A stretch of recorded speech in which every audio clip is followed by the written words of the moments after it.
This video is going to show you how to complete your online registration for your school. We're going to start in our email inbox where your school have sent you a registration email. If you don't see it in your inbox when the school tells you to look for it, you might want to check your spam or junk email filters. So I'm going to click here, and instructions from your school are going to look like this. There will be a little bit of introduction and then a direction for where you can find help if you're having any problems. Please use the help resources provided. Down here we have instructions for how you're going to complete the registration process. These may have special instructions from your school. I'm going to click on this link, which is going to be a unique link for my student. When you click on that unique link, it's going to take you to the sign-in page for PowerSchool registration. If you've never been here before, you can create an account. This is going to ask you for the basic profile information for your account to sign in. If you've done this before, like if you've applied online or if you registered like this last year, then you can sign in with your existing account. I already have an account, so I'm going to sign in with that account.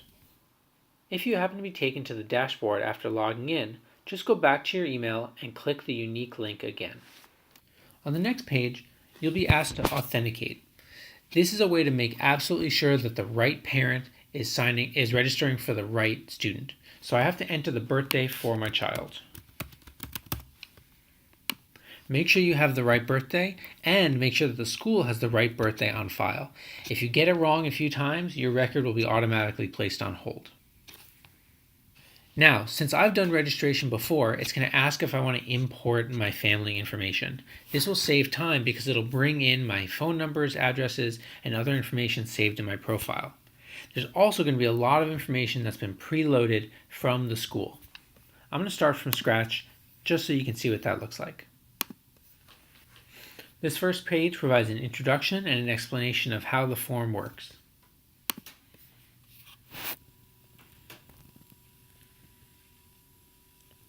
The student page asks you questions about your student. Most of this will be pre-filled and a lot of it actually can't be changed. If there's anything incorrect in this area, you'll have to contact the school to fix it. Here's one of our first dynamic fields. If you need to change your address, you'll click here and you'll see how that pops up so that you can adjust the address. It disappears if you uncheck it. And there's a few places where that happens. This next page is for new students only. New students will be able to enter their demographic information. This is used by the school for census and reporting purposes. Next is family information that provides a variety of family structures, as well as information about the parents. On the medical information page, you'll explain your doctor, contact information for that person, health insurance information. You can provide uploaded copies of physician's reports or immunization records if you have them and if they're needed. This will take a variety of different kinds of documents. If you're not sure how to do this, you can open up your registration on your phone and just take a picture. In this area, you'll describe the medical conditions that your child may have. Notice that if I click yes here, it asks for more detail about the kinds of allergies that my child has, and different things become required. So for example, if I say yes, there's allergies, but I answer no to all these questions, it's going to give an error, and I'll have to complete and say yes, there is some other kind of allergy. On this page, we also ask for consent for treating your child, as well as emergency contact information. Emergency contacts should not be the parents. We already have that information. On the agreements page, you'll see some custom content for your school.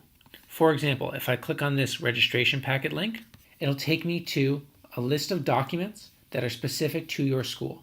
This may include a tuition and fees schedule, emergency information, specific class information, health forms, other things that your school is going to require for registration that we just aren't able to include in this online form.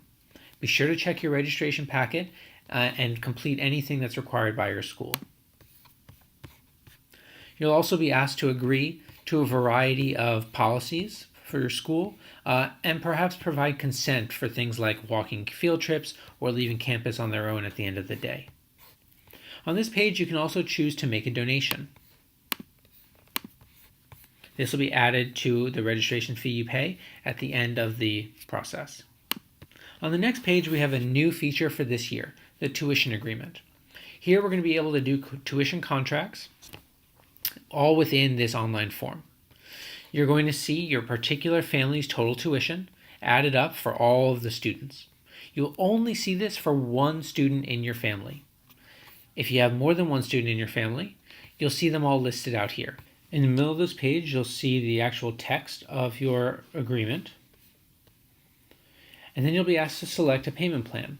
Each school has 3 payment plans, either paid in full, 3 installments, or a certain number of equal installments, which are essentially a monthly payment plan. So you'll pick from one of those, and then initial your understanding of the payment plan.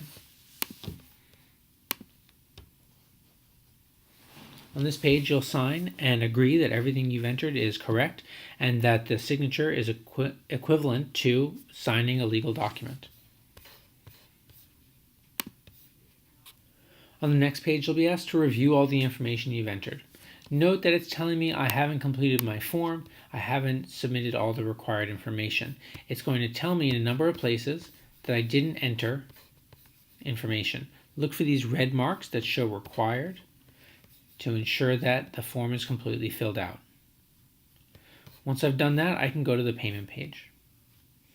I've moved over to preview mode so I can show you how payment works.